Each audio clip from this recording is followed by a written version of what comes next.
Palavra da Verdade, a exposição bíblica com Hernandes Dias Lopes.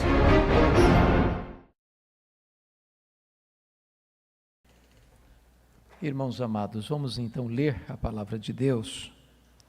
E eu convido você para abrir comigo a sua Bíblia no Evangelho de Cristo, conforme o relato de Lucas, no capítulo 10, no verso 27.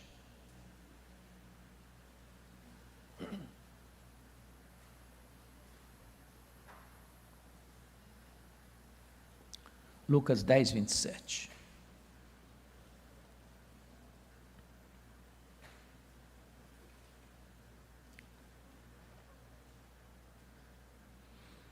A isto ele respondeu: amarás o Senhor teu Deus de todo o teu coração e de toda a tua alma e de todas as tuas forças e de todo o teu entendimento, e amarás o teu próximo como a ti mesmo. Ainda peço que você abra sua Bíblia agora no Evangelho segundo João, no capítulo 13.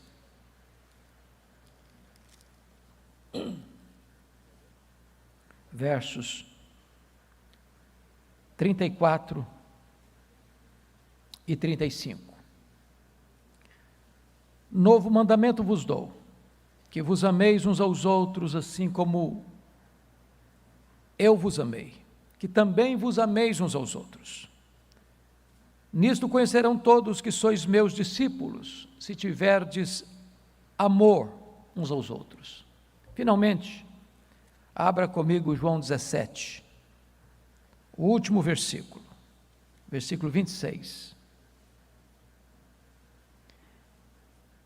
Eu lhes fiz conhecer o teu nome, e ainda o farei conhecer, a fim de que o amor com que me amaste esteja neles, e eu neles esteja. Amém. Meus amados, eu quero tratar de um assunto com vocês hoje, que não é um assunto lateral, secundário, mas é absolutamente vital, essencial para a nossa vida. Eu quero falar sobre o poder irresistível do amor. O Dr. Francis Schaeffer, considerado o maior intérprete do cristianismo do século XX, disse que o amor é a apologética final, é a prova dos 9, é o argumento irresistível. Se você quer identificar um verdadeiro cristão, Jesus Cristo não poderia ser mais claro quando disse: nisto conhecerão todos que sois meus discípulos, se tiverdes amor uns aos outros. É claro que existem outros componentes importantes, conforme a primeira carta de João muito bem esclarece, o aspecto doutrinário, o aspecto moral, e este que é o aspecto social. Mas hoje eu gostaria de focar atentamente este ponto, sobre o amor. Quando perguntado qual era o principal dos mandamentos, a resposta óbvia é: amarás, pois, ao Senhor teu Deus, de todo o teu coração, de toda a tua alma, de toda a tua força, de todo o teu entendimento, e amarás ao teu próximo como a ti mesmo. Esse mandamento ele é tão importante que o apóstolo Paulo, o intérprete das doutrinas cristãs, chegou a dizer em Romanos 13, de 8 a 10, que o amor é o... Como assim? Você sabe que a lei, os 10 mandamentos foram dados em 2 tábuas. A primeira tábua, os 4 primeiros mandamentos, tem a ver com a sua relação com Deus. A segunda tábua, com os 6 outros mandamentos, com a sua relação com o seu próximo. Por que o amor é o cumprimento da lei? Porque se você ama Deus, você não terá outros deuses diante de você. Se você ama Deus, então você não vai fazer imagens de escultura para flertar com outros deuses que você mesmo fabrica. Se você ama Deus, você não vai tomar o nome de Deus em vão. Se você ama Deus, você vai ter prazer de dedicar um dia da semana para adoração a Ele, para cultivar um relacionamento próximo com Ele. Na segunda tábua, se você ama o próximo, o seu próximo mais próximo são seus pais, dentro da sua casa.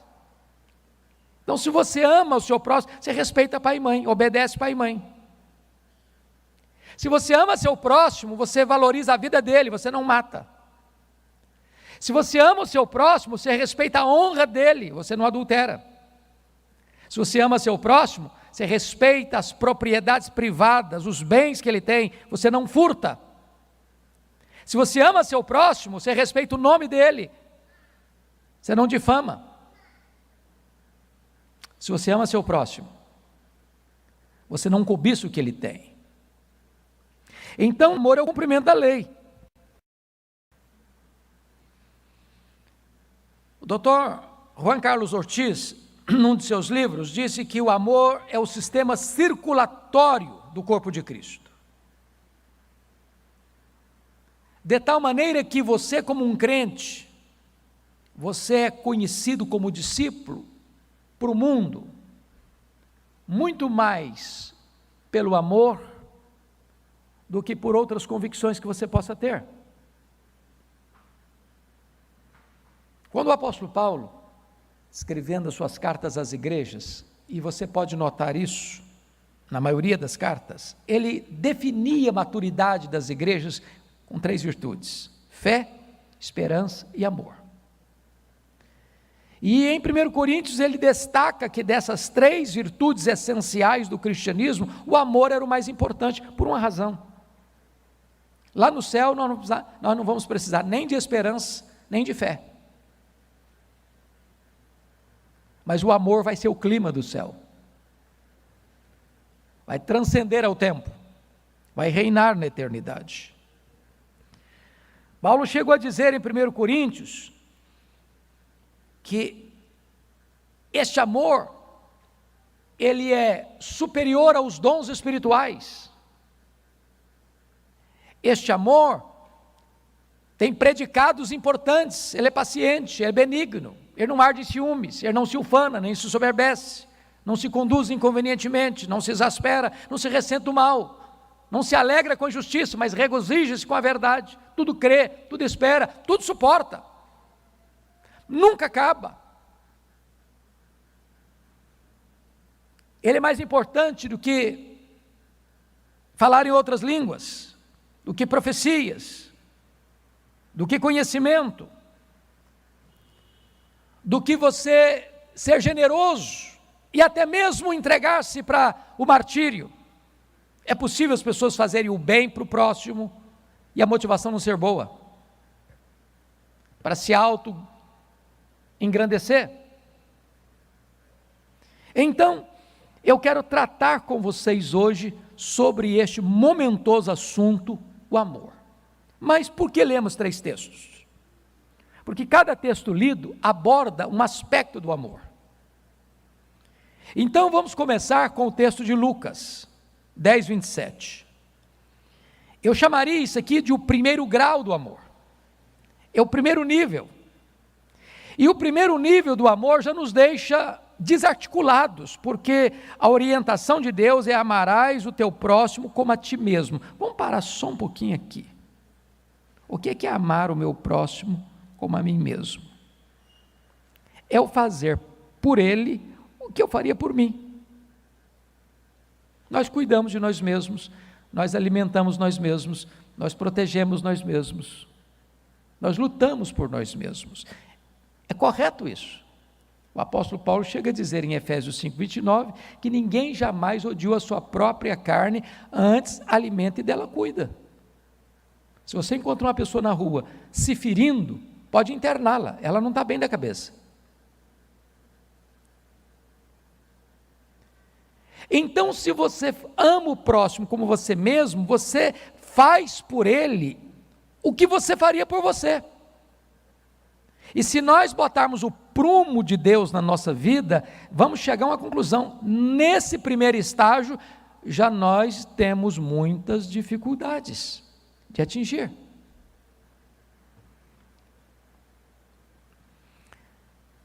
Pense comigo um pouquinho na questão da história. Eu acho que muitos de vocês chegaram a ler, se não leram, recomendo a leitura, o Pentecostes coreano. Esse livro está em português. E nesse livro o autor mostra como começou o grande avivamento na Coreia em 1907. E por que começa aquele avivamento? Em virtude dos massacres, das injustiças, das torturas, das prisões, dos martírios. Para vocês terem uma ideia, os crentes coreanos eram jogados dentro dos templos e ateavam fogo dentro do templo, e os que tentavam fugir eram mortos à metralhadora. Só num único dia, às margens do rio Han, 200 pastores foram decapitados. Prendiam os crentes e enfiavam ferpas de bambu nas suas unhas. Colocavam-nos sentados, jogavam pedras de 500 quilos nas suas pernas. O mundo estava vendo isso e não fazia nada. E os pastores amargurados. Então eles fizeram um retiro. E naquele retiro eles estudaram a primeira carta de João sobre o amor. E eles começaram a perceber quão longe eles estavam da prática desse primeiro nível, que você deve amar o seu próximo como você mesmo. E eles começaram a orar por isso. E ali eles experimentaram um grande avivamento que tem suas reverberações até hoje. O amor ao próximo, como a si mesmo, é muito mais do que simplesmente amar o irmão. Porque quem é o próximo? Quando você fala em amor e fazer algo, você tem níveis. Primeiro, a sua família. Quem não cuida da sua família é pior que o incrédulo. Segundo, aos domésticos da fé, os membros da sua própria igreja, do corpo de Cristo. Terceiro, a todos os homens, e aí todos os homens é todos os homens, sem barreiras. Quarto, até o seu inimigo. Se o teu inimigo tiver fome, dá-lhe de comer. Quem é o seu próximo? Qualquer pessoa que estiver ao seu alcance. Mesmo que ele não seja da sua igreja, mesmo que ele fale mal da sua igreja, mesmo que ele se declare seu inimigo. E Jesus conta na parábola chamada a parábola do bom samaritano, a história de um homem que está ferido à beira da estrada e passa por lá o sacerdote e o levita, religiosos, e não param.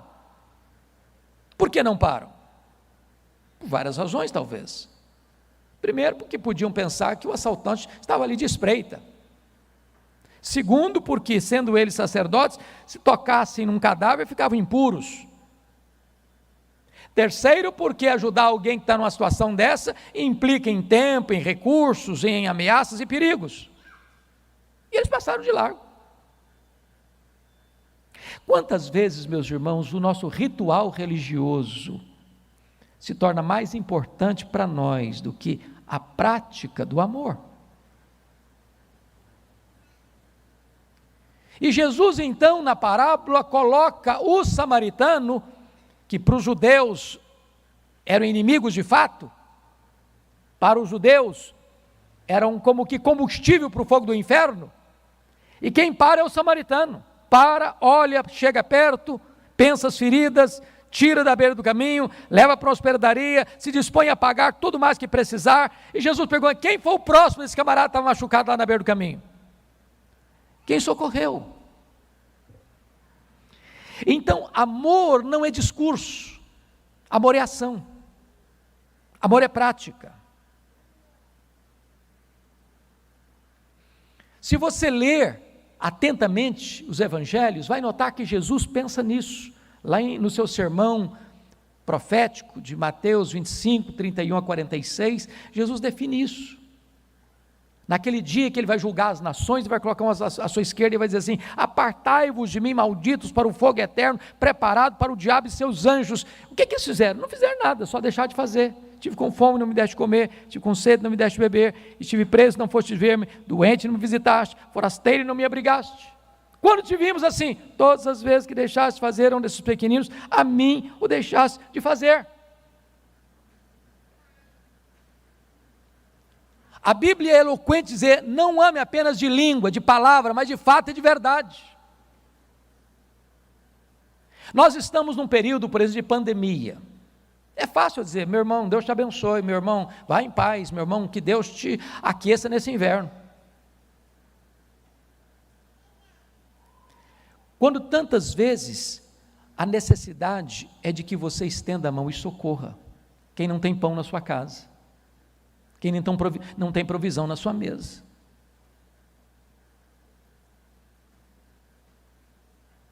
Quando as multidões vinham a João Batista para serem batizadas no Rio Jordão, ele confrontava essas multidões, ele pregava batismo de arrependimento para remissão de pecados.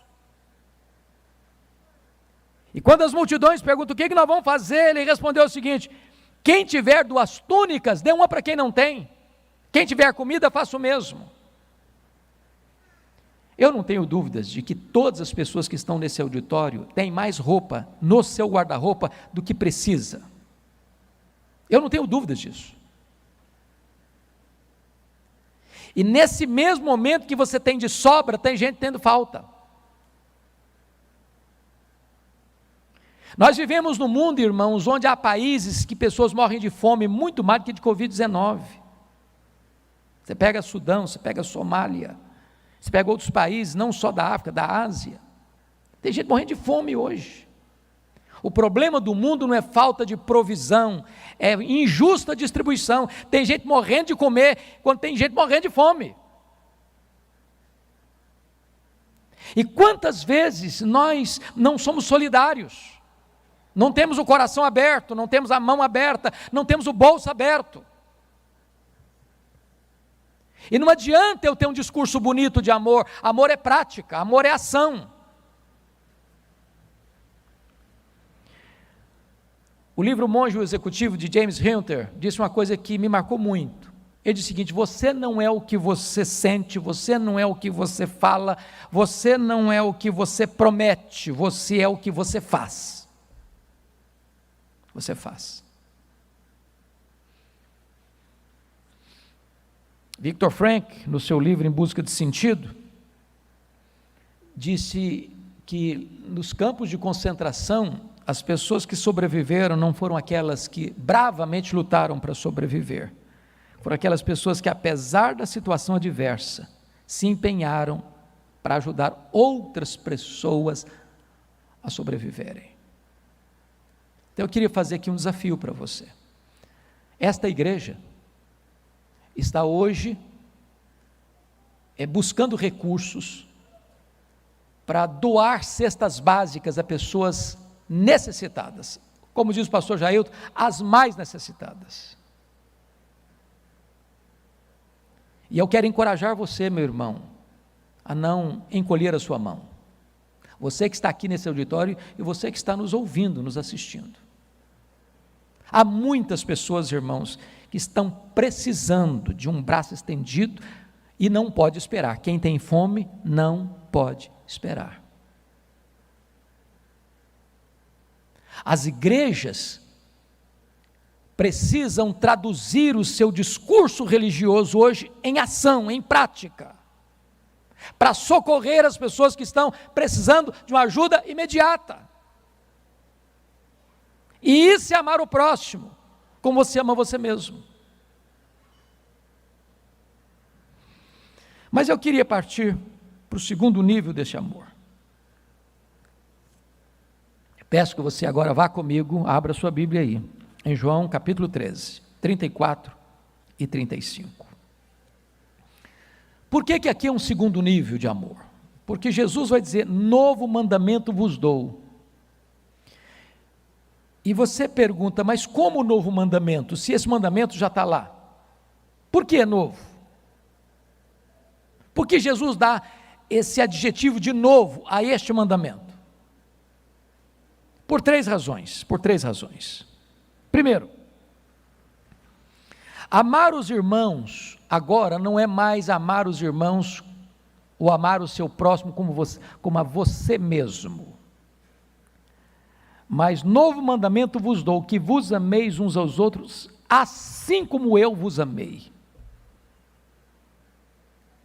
E quando Jesus nos amou, Ele amou-nos mais do que Ele mesmo, porque Ele amou-nos e deu sua vida por nós.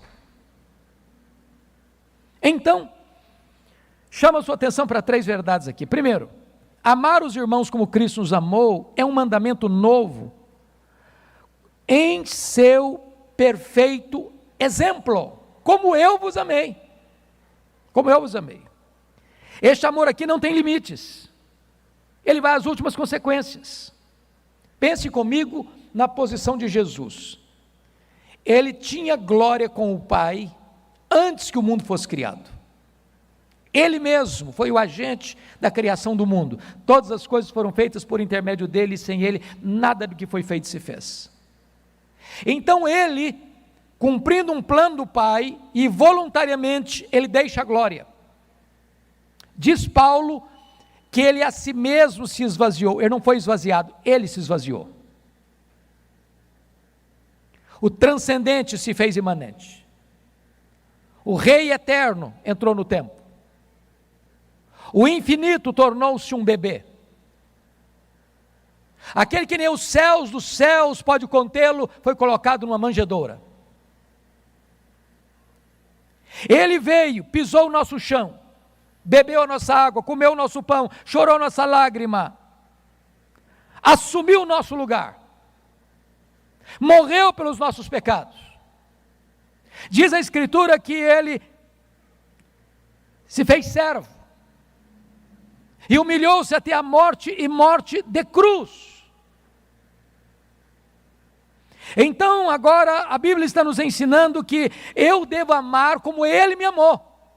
E a pergunta é: como é que Ele me amou? Então vamos pensar aqui em três aspectos. Primeiro, João 13:1 diz que Ele amou os seus que estavam no mundo e amou-os até o fim. Eu pergunto a vocês, quando Jesus amou aqueles homens, os seus discípulos, amou-os porque eles mereciam o seu amor, porque eles eram pessoas amáveis, gentis, compreensivas? Ou amou-os apesar das suas falhas, dos seus pecados, dos seus defeitos, das suas fraquezas? Até que ponto eu amo meu irmão? Até o dia que ele me agrada? Até o dia que ele me faz bem? Que ele fala bem de mim? Ou sou capaz de amá-lo até o fim, apesar de ele não corresponder ao meu amor?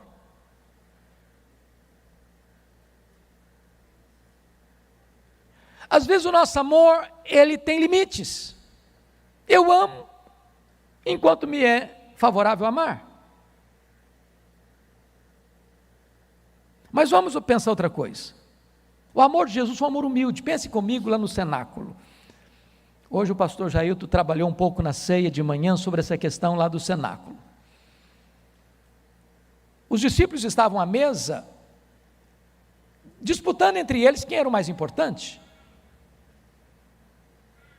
Não se assentava à mesa sem lavar os pés, porque os calçados não eram sapatos fechados como os nossos, e não viviam em cima de asfalto, viviam numa região que era deserta, muita pó, muita poeira, muita terra.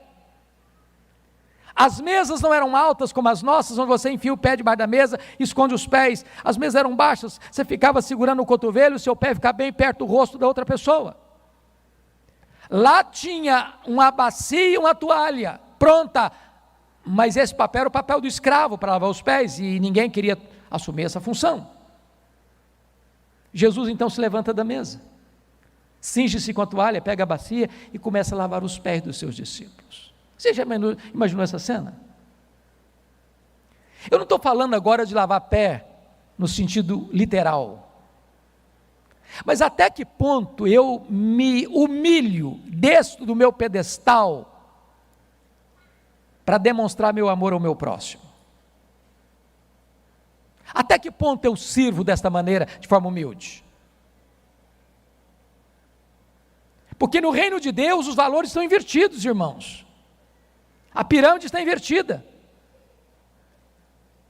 Nas palavras de Kreibel, a pirâmide está de ponta cabeça. Quem quer ser o maior, seja servo de todos. Até que ponto eu amo assim? Mas pense mais.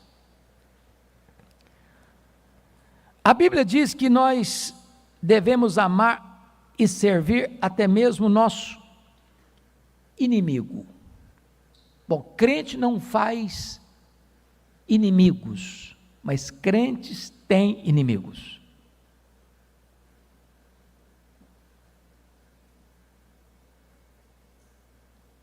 Você já pensou nisso?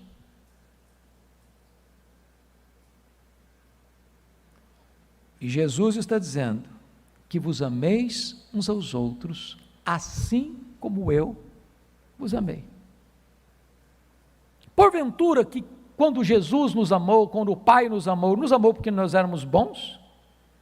O apóstolo Paulo responde isso em Romanos 5, ele nos amou e provou o seu amor por nós, sendo nós fracos, ímpios, pecadores e inimigos. Inimigos. E agora Jesus nos apresenta um novo mandamento, dizendo o seguinte: assim como eu amei vocês, vocês eram meus inimigos, e eu amei vocês, que vocês amem uns aos outros. Mas em segundo lugar, amar os irmãos como Cristo nos amou é um novo mandamento em seus motivos inspiracionais. Cristo me amou e a si mesmo se entregou por mim. Amor é entrega. Por exemplo, você pode ler comigo João 3,16? Vocês sabem de cor esse texto? Se sabem, vamos dizer de cor, João 3,16? Porque Deus amou o mundo de tal maneira que deu o seu Filho unigênito, para que todo o que nele crê não pereça, mas tenha vida eterna. Deus amou você e deu seu Filho para morrer em seu lugar. Seu amor maiúsculo, superlativo. Mas quais são as consequências disso na prática para mim e para você? Olha o que está escrito em 1 de João 3,16. Nisto conhecemos o amor, que Cristo deu a sua vida por nós e devemos dar nossa vida pelos irmãos. E devemos dar a nossa vida pelos irmãos. É claro que você e eu não podemos dar a nossa vida vicariamente por ninguém. Mas este amor abnegado, este amor até as últimas consequências, este amor até os inimigos, é este o grau de amor que Jesus está tratando aqui.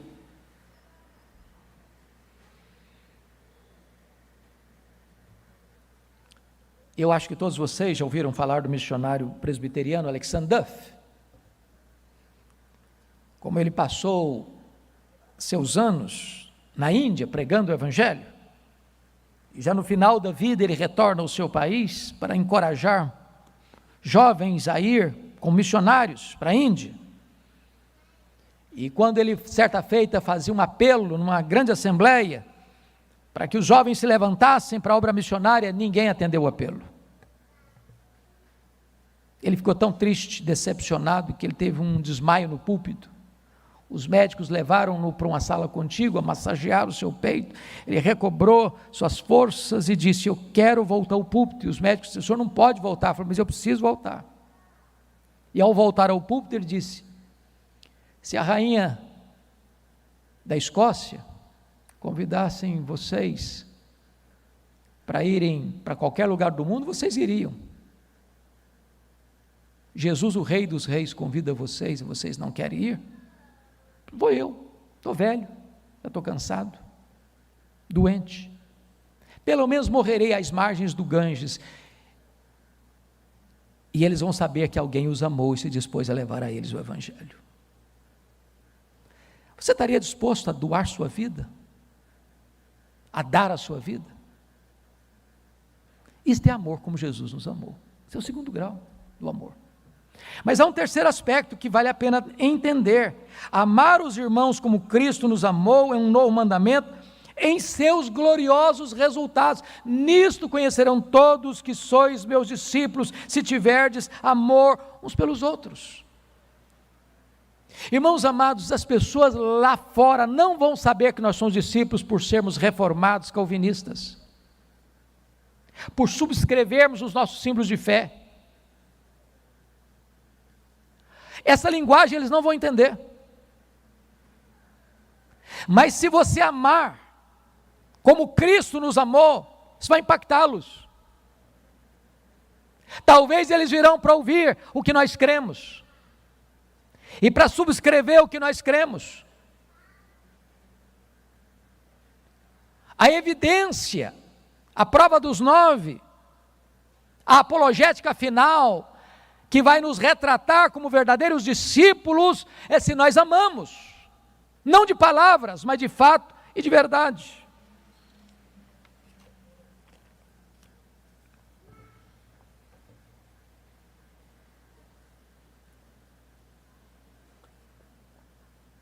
A grande pergunta que talvez eu e você devemos fazer,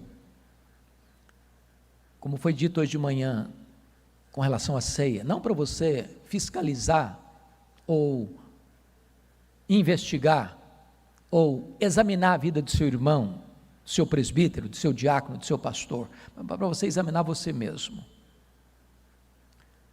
Você hoje, na sua família, na sua parentela, na sua vizinhança, no seu trabalho, é conhecido como crente pelo amor? Essa é a sua marca? Esse é o seu distintivo? É assim que as pessoas conhecem você como crente, como discípulo de Jesus? Esse fulano é discípulo de Jesus, ele ama como Jesus amou. Essa é a marca. Bom, amados, eu gostaria então de ir para o terceiro texto. Abra aí comigo João 17, verso 26. Porque aqui o Senhor Jesus está tratando de um nível ainda mais avançado de amor. Primeiro nível, primeiro degrau é você amar o próximo como você ama você mesmo. Segundo nível, segundo degrau é você amar o seu próximo como Cristo amou você.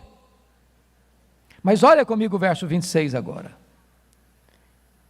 Eu lhes fiz conhecer o teu nome e ainda o farei conhecer, a fim de que o amor com que me amaste esteja neles, e eu neles esteja. Agora só pense comigo um pouquinho,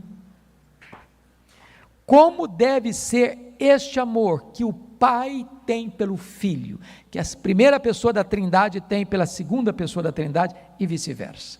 Como é que é este amor entre as três pessoas da Divina Trindade? Como é que deve ser? Quão belo, quão puro, quão profundo, quão real, quão livre de interesses, ou ciúmes, ou disputas, ou conflitos.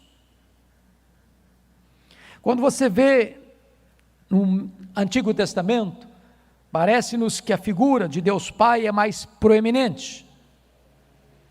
Quando você lê os Evangelhos, parece que a figura da segunda pessoa da Trindade, Jesus Cristo, é mais proeminente.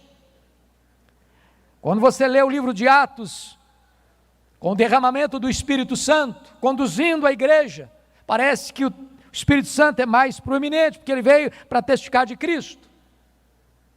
Mas não há ciúmes, não há disputas, não há competição, há uma plena harmonia. Este é o amor da Trindade. E o Senhor Jesus Cristo ora aqui em João 17, para que sejamos um, para que o mundo creia. Quantas vezes as pessoas olham para os crentes e dizem, mas eles estão brigando, mas eles estão batendo cabeça, mas tem querelas entre eles, mas tem disputas entre eles, mas tem conflitos entre eles, mas tem partidos entre eles. Mas eles gastam o seu tempo nas redes sociais para bater uns nos outros, para falar mal uns dos outros. E a pergunta é: será que o mundo vai conhecer?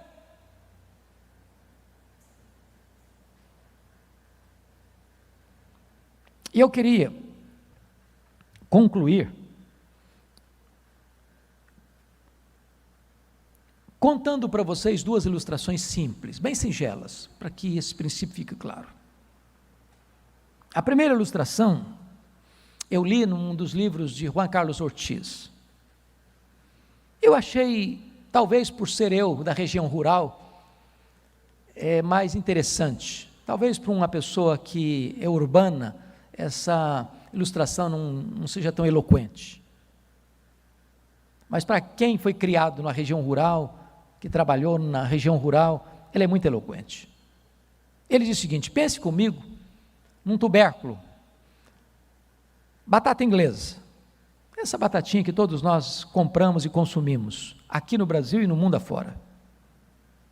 Quando você vai e arranca um pé de batatas, tem várias batatas, uma única rama, um único pé. Elas são diferentes, mas fazem parte do mesmo tronco. Elas não são unidade, estão juntas, mas não são unidade. Aí o agricultor pega essas batatas e coloca num saco de 20 quilos, 30 quilos, 40 quilos e manda para o Ceasa. Elas estão juntas, mas não são uma unidade. Aí o feirante vai lá e traz para o seu supermercado ou traz para a sua feira livre e bota lá na banca. Elas estão lotadas e juntas, mas não são unidade.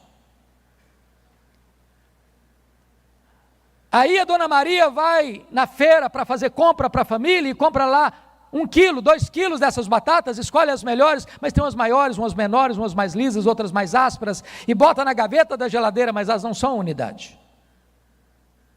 E ela pega a parte dessas batatas e casca essas batatas e racha elas no meio, mas elas não são unidade. Até que a dona Maria faz um outro exercício. Ela resolve fazer um purê de batatas. Ela amassa essas batatas.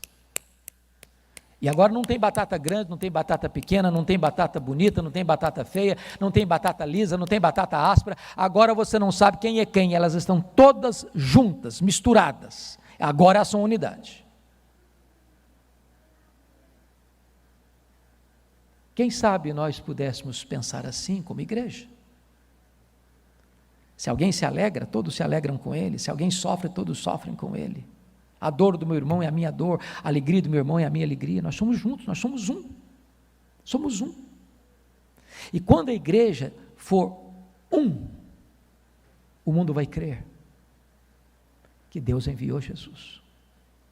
E quando o mundo olhar para a igreja e ver isso, eles vão reconhecer que nós somos discípulos de Jesus. A segunda ilustração, penso eu que deva ser uma história, não uma história, mas me tocou muito quando a li. Trata-se de 2 irmãos, um casado com vários filhos e outro irmão solteiro, que trabalhavam juntos, na mesma terra que haviam herdado do pai como herança. E os 2 irmãos colheram aquele ano fartamente, sem que eles conversassem um com o outro. O casado com vários filhos pensou assim: bom, meu irmão é sozinho, eu acho que ele precisa de mais provisão do que eu, porque eu tenho vários filhos que podem trabalhar comigo, que podem me ajudar na lavoura. O que ele fez? À noite, ele foi lá no seu celeiro, encheu um saco de cereal e levou para o celeiro do seu irmão. Só que o irmão solteiro pensou assim: bom, eu sou sozinho, meu irmão tem vários filhos, precisa de mais do que eu vou levar parte do meu cereal para ele. Levantou de noite, encheu o saco de cereal e levou para o irmão. E eles fizeram isso durante uma semana inteira. Toda noite, um se levantava para levar cereal para o celeiro do irmão, ou esse levantava para levar cereal para o celeiro do outro irmão. E eles começaram a pensar, está tendo um milagre aqui, um milagre, porque eu tiro alimento, volto no outro dia, tem o mesmo. Eu tiro e tem o mesmo, eu tiro e tem o mesmo. Está acontecendo um milagre aqui.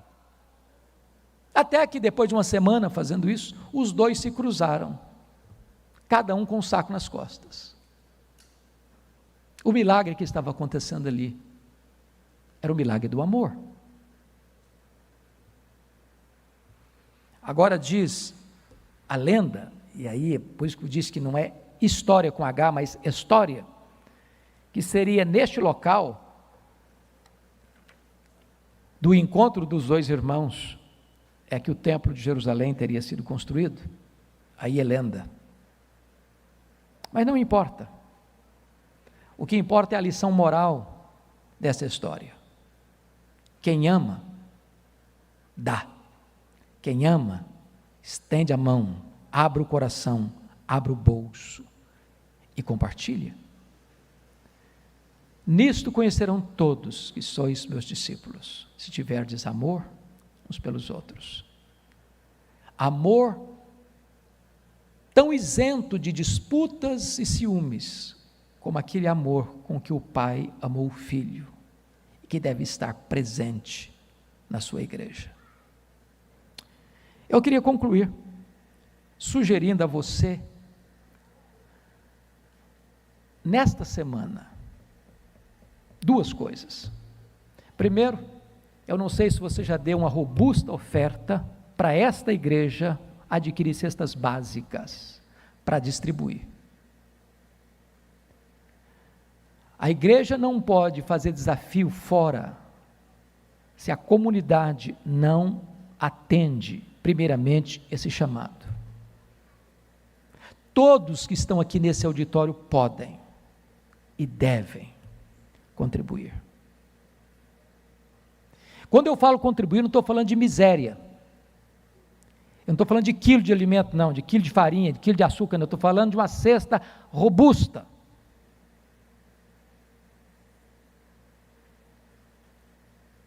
Mas não é para depois, para o ano que vem, não é para essa semana. Segundo desafio. Você vai procurar esta semana alguém que você conhece, ou da sua família, ou da sua vizinhança, ou de alguém que você entende que conhece, que está precisando de um socorro prático, real, de ajuda financeira, para você ajudar. E talvez, meu irmão, você vai descobrir e destravar a sua vida,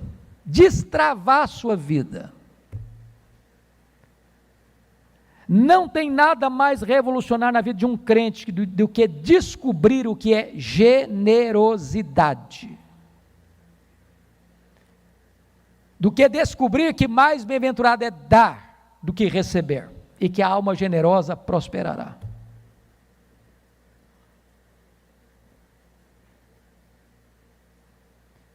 E eu tenho convicção disso, de que isso pode mudar o cenário da sua história, se nós aprendermos a amar, como a Bíblia nos ensina. Amar o próximo como a nós mesmos, amar-nos uns aos outros como Cristo nos amou, e ter em nós o mesmo amor com que o Pai amou o Filho. Que Deus nos ajude. Amém.